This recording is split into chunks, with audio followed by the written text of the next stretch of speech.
시청자 여러분 안녕하십니까? 지역 현안을 속 시원하게 이야기하는 헬로 이슈토크입니다. 치열했던 제22대 국회의원 선거를 뒤로 하고 헬로 이슈토크는 우리 지역 당선인들을 함께 만나고 있습니다.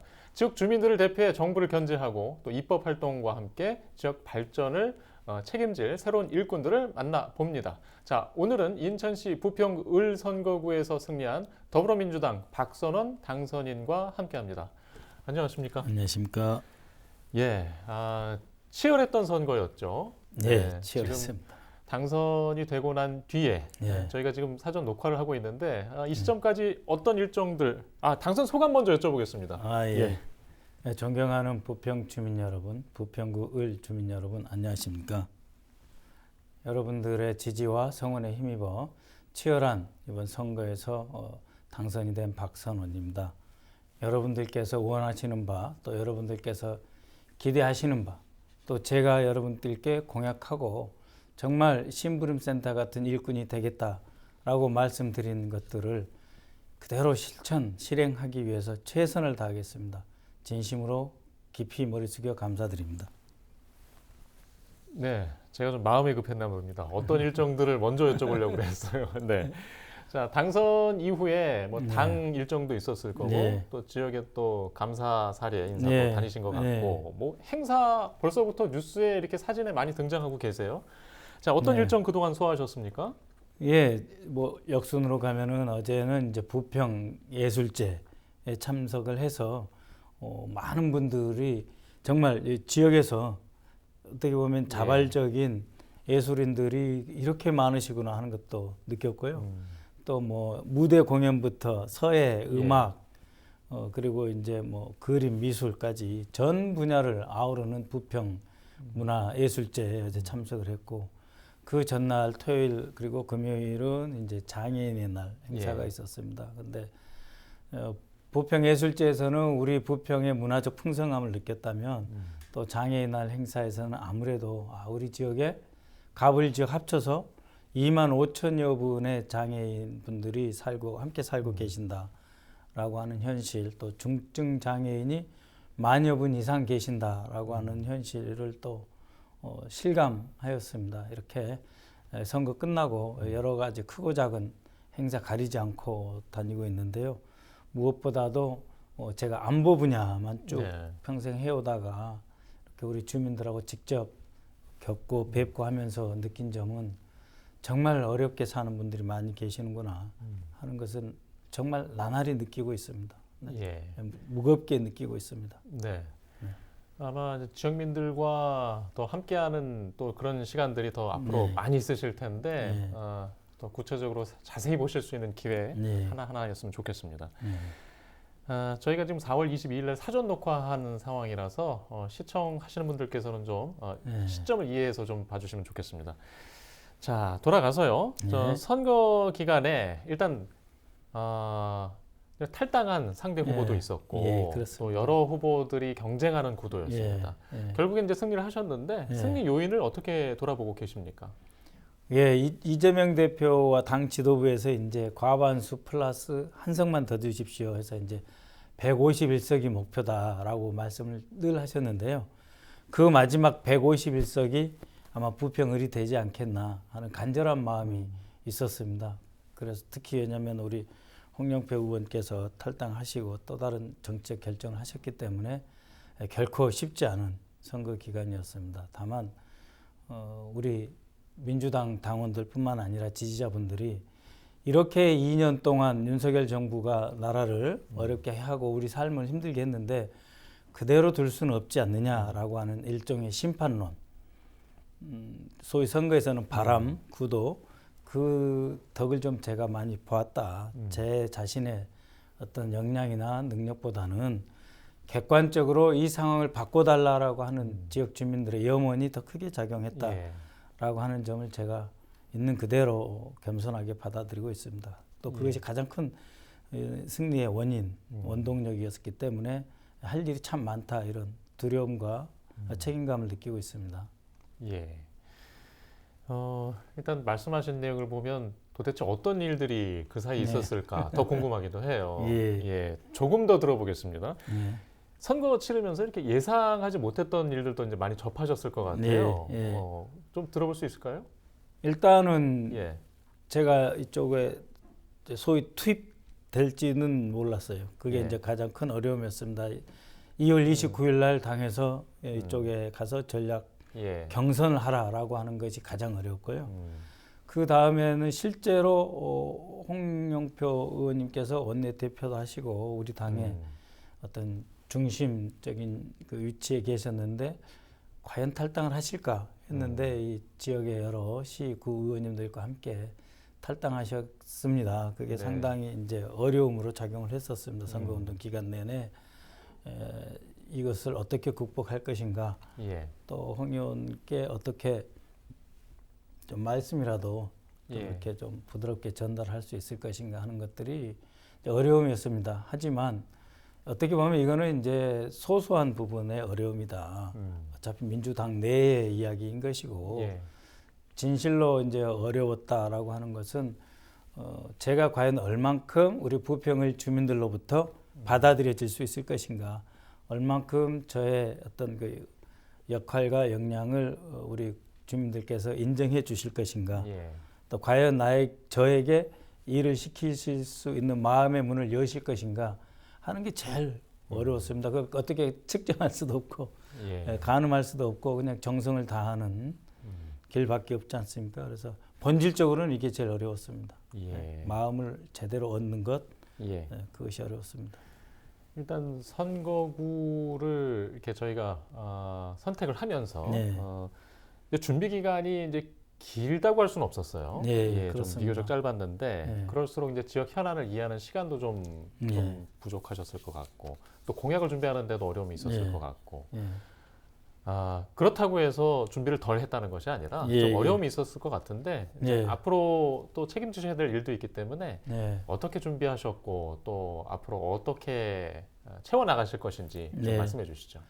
예, 말씀하신 대로 준비 기간이 짧았기 때문에 공약을 준비하는 것도 결코 쉽지 않았습니다. 다행히 그 우리 지역에서 그 한 10여 년 이상 예. 우리 부평에 대해서 아주 잘 아시는 분으로부터 이제 밤 10시부터 1시까지 이렇게 좀 활동 끝나고 과외 받으셨고 과외, 집중 과외도 받았고요. 그다음에 이제 전현 시의원 구의원님들하고 이제 토론을 예. 통해서 어떤 공약이 가장 시급하고 우리 주민들의 삶에 예. 직접적으로 효과를 드릴 수 있는 공약이 될 것인가 하는 거하고 과연 이 공약이 실현 가능한가 하는 점, 그런 것 때문에 많은 토론을 했습니다. 또 하나는 실현이 좀 어렵더라도 이거는 예. 꼭 해야 되지 않느냐. 예.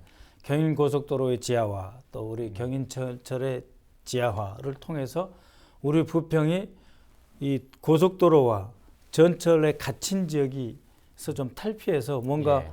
확 펼쳐지는 새로운 공간 개념, 새로운 공간 개념을 갖고 그 구도심의 어떤 재구조화, 우리 꼭 부평을 예. 구도심이라고 하잖아요. 예. 그래서 모두가 지금 신도심으로 이렇게 흩어져 가면서 구도심 내지 원도심은 오히려 방치되는 그런 상황에서 조금 더 비전을 중심으로 강력한 희망을 갖게 해드리는 것이 중요하겠다. 부평의 꿈, 부평 네. 행복시대에 맞는 공약, 이런 것들을 집중적으로 연구 개발하였습니다. 또 변전소 문제라든지 예. 상동공 호수공원 지하에 넣겠다는 변전소 문제, 실제로 그 안전성을 확보하는 게 크지 않습니까? 네. 또 이 갈산동에 있는 그 데이터 센터가 15만 4천 볼트로 이제 운영이 된다고 하는데 이 데이터 센터는 50에서 100여 명밖에 근무를 하지 않습니다.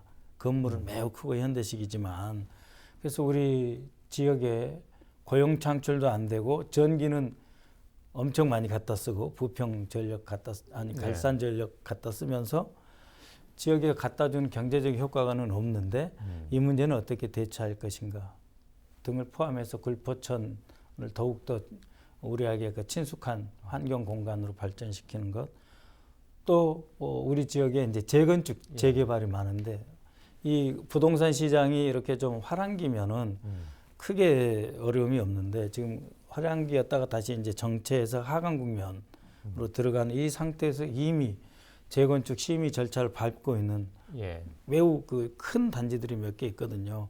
이런 부분을 선도직으로 빨리 지정을 해서 예. 용적률도 좀 상향시키고 뭐 기부 체납도 좀 조건도 더 좋게 그 평수는 늘리지만 또 높이를 높임으로써 경제성도 함께 가져가서 조합원들이 이익을 볼 수 있는 구조가 무엇이 있을지 또 실제로 이분들에게 행정 법률 지원을 어떻게 할 수 있을지 하는 것들에 대한 고민들을 공약에 반영시켰습니다. 말씀 주신 대로 정말 제가 발로 뛴다고 하지만 샅샅이 다니는 데는 한계가 있었다는 점을 우리 주민 여러분들께 인정을 합니다. 그래서 더 열심히 뛰면서 더 열심히 만나지 못한 분들 찾아뵙고 제 공약의 현실성과 실천성을 높이도록 노력을 하겠습니다. 다만 한 가지 자부하는 거는 이제 예. 인천시에서 국제협력투자유치 특별보좌관 예. 또 인천발전연구원에 잠시 연구위원으로 있으면서 인천이 경제수도 인천으로서 어떻게 발전해 나가야 된다는 예. 기본 비전과 또 실제로 들여봤던 경험이 있었기 때문에 여러분들의 꿈과 희망을 함께 하는 그런 공약을 개발할 수 있었습니다. 많은 분들이 함께 해줬습니다. 지역 주민들도 계셨고요. 예. 하다못해 원적산 황토길 말씀해 주신 부분도 계셨는데 또 워낙 그 귀중하다, 소중하다, 일상 건강에 예. 그런 말씀 계셔서 그 공약을 내놨더니 무슨 구의원 공약이냐 그런 그 비난 아닌 비난도 받았습니다만 또 주민들이 소소하지만 중요하게 생각하는 예. 그런 공약도 집어넣고요. 또 만약에 한 가지 덧붙여도 된다면 우리 젊은 세대 공약을 좀 짧게 좀 응축적으로 넣습니다. 우리 젊은 세대가 미래에 대한 희망이 없지 않습니까? 예. 대한민국이 어떻게 외적의 침입을 5천 년 동안 1000번 받았다 그러잖아요. 5년에 한 번씩 외적의 침입을 받았음에도 불구하고 이렇게 꿋꿋하게 위대한 한민족의 역사를 일구 왔는데 35년, 40년이 지나면 국가 소멸 단계에 들어든다. 인구가 절반 이하로 네. 준다라고 하는 암울한 이런 그 예측에서 벗어나기 어렵거든요. 그래서 우리 젊은 세대, 젊은 층과 함께하는 공약, 실행할 수 있는 공약, 예. 근본적으로 새롭게 접근하는 것이 매우 중요하다고 생각합니다. 그래서 저는 그 기성세대로서 좀 스스로 반성하는 예. 반성적 접근, 그러니까 젊은 세대, 미래 세대를 위해서는 좀 반성하는 태도로 근본적으로 좀 다시 봐야 된다라고 하는 점을 조금 그 공약에는 넣었는데요. 젊은 층과 그 공약을 개발하면서 직접적으로 크게 많이 이렇게 대화는 못했습니다. 예. 우리 당의 기본 방침에서 우리 내부 정책팀에서 토론한 결과이기 때문에 부족하지만 의미 있는 시도로서 담았습니다. 예. 예, 뭐 이렇게 많은 이야기를 하고 싶으셨을 텐데 선거 기간에 치열하게 싸우느라고 아마 이렇게 설명을 차근차근 해주신 거는 지금이 아마 처음이지 않을까 그런 생각도 듭니다. 들어보니까. 자, 당선 직후에 자, 주어진 제1의 책무는 국민의 삶을 보호하고 살피는 것이다. 라는 발언을 하셨어요. 네, 그렇습니다. 왜 이런 표현을 하셨을까요? 이제 추상적으로 예. 국가 안보를 오래 담당을 했기 때문에 국민의 생명과 재산과 국토를 수호해야 된다라고 하는 것들을 일을 해왔지만 구체적으로 예. 우리 주민들, 우리 이 자리에 이 앞에 계시는 우리 유권자분들의 실질적인 삶을 함께하고 들여다보아야 된다라고 하는 것이 정말 그 무거운 말로 저한테는 스스로 느껴집니다. 자기 하나 감당하기도 쉽지 않은데 실제로 들여다보면 우리 부평 을엘 지역에 정말 어려운 분들 많으시거든요. 독거노인도 계시고 한가정 부모님도 한가정 가족 지킴이 하시는 분들 계시고 또 뭐 기초생활수급 대상자도 있고 다른 활동하는 분들은 어떻게든지 통로가 있지만 아예 통로조차도 없이 어렵게 사시는 분들 이분들을 국가가 다 책임지기 어렵지만 그래도 국가와 행정기관 또 민의를 대표한다는 국회의원의 눈과 마음과 손길이 가야 된다라고 하는 생각을 하거든요. 그래서 그 국민의 삶을 보호하고 살피는 것 그것이 구체적이고 추상적인 것이 아니라 매우 실질적이고 구체적으로 시의원과 구의원님들과 구청, 동사무소 함께 하는 것이 제1의 책무다라고 정말 진심으로 그렇게 생각하고 있습니다. 예, 알겠습니다. 선거 경쟁 때 이제 한국지햄 부평 공장의 예. 지속 가능성 확보에 대해서 다른 후보들과는 좀 다른 식견으로 말씀하셨던 걸 제가 예, 기억을 합니다. 그렇습니다. 이 자리에서 다시 말씀해 주시죠. 예, 지금 이제 한국GM 부평 공장이 우리 지역 사회에서 얼마나 비록 계속해서 줄어들고 있긴 하지만 얼마나 여전히 큰 비중을 차지하는지 또 얼마나 좋은 일자리고 우리 지역 경제에 기여하는지 잘 아실 겁니다. 근데 3월 8일 날 그 GM 본사에서 약 6,300억 원에서 6,800억에 해당하는 그 새로운 투자를 취소하겠다. 라고 하는 연락이 이제 노조에 직접 왔다라고 한 이후에 이제 상당히 우리 부평 공장이 불안해하는 건 사실입니다. 현재 차종 하나를 생산하고 있는데 추가로 생산을 해야 부평 공장이 더욱 이제 활력을 되찾게 되는데 계획을 몇 달 되지도 않아서 취소한다고 하니 얼마나 힘든 일입니까? 그래서 저는 이 결정이 과연 그 GM의 그 미국 본사에서 그 경영 전략상에 내린 합리적인 결정일까? 아니면 현재 미국 대선에서 트럼프 후보도 그렇고 바이든 대통령도 그렇고 어쨌든 미국 내에서 스스로 생산하는 것을 늘리겠고 해외 생산은 줄이겠다라고 하는 방침에 정치적으로 따라가 주는 것일 수 있지도 않겠나. 그래서 조금 더 지켜봐야 된다라고 하는 입장이었고요. 그것을 확인하기 위해서 필요하다면 GM 본사도 가야 된다. 왜냐하면 지난 몇 년 동안 이 부평 공장 더 멀리 가면은 이제 군산 공장 시절부터 해서 얼마나 노력을 많이 했습니까? 우리 나라 돈도 많이 투입이 된 거거든요. 그래서 이 부평 공장을 지키는 일은 우리 국내에서 GM 본사가 이 부평 공장에 내리는 지시 그것만 들여다보고 또 산업은행하고 갈등 내지는 긴장 속에서 기다리고 있는 것은 답이 아니다. 그래서 이런 그 결정들이 다시 되돌릴 수 있도록 GM 본사라도 찾아가겠다 하는 입장은 여전합니다. 그렇게 해서 GM의 그 전기차 생산의 아시아 전진 기지가 된다면 그거는 충분히 가능성이 있지 않냐. 부평 공장에 있는 우리의 숙련 근로자들과 그다음 세일즈 영업 능력 그리고 대한민국의 그 어떤 그 입지 또 그다음에 여러 가지 그 부속품을 조달받을 수 있는 우리나라 자동차 산업의 발달 정도 이런 것을 보면은 이 부평 공장의 그 GM에서 전기차를 생산하는 것이 GM의 전략적 목표에 부합한다.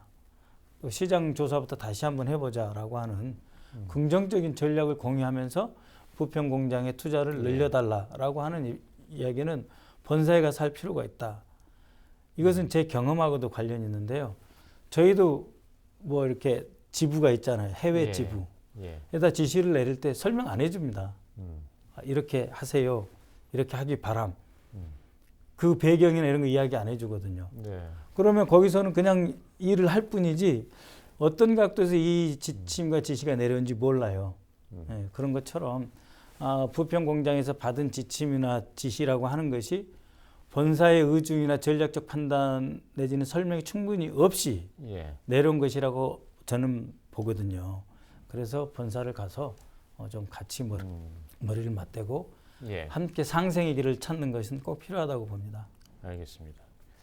마지막 질문 드려야 될 것 같아요. 시간 관계상. 뭐 대표 공약들 중에 또 나머지 한 가지 더 말씀해 주시죠. 대표 공약은 많이 있습니다만 무엇보다도 우리 당과 제가 여러분들께 약속드렸습니다. 25만 원 민성회복 지원금을 지역화폐로 지급하도록 하겠다.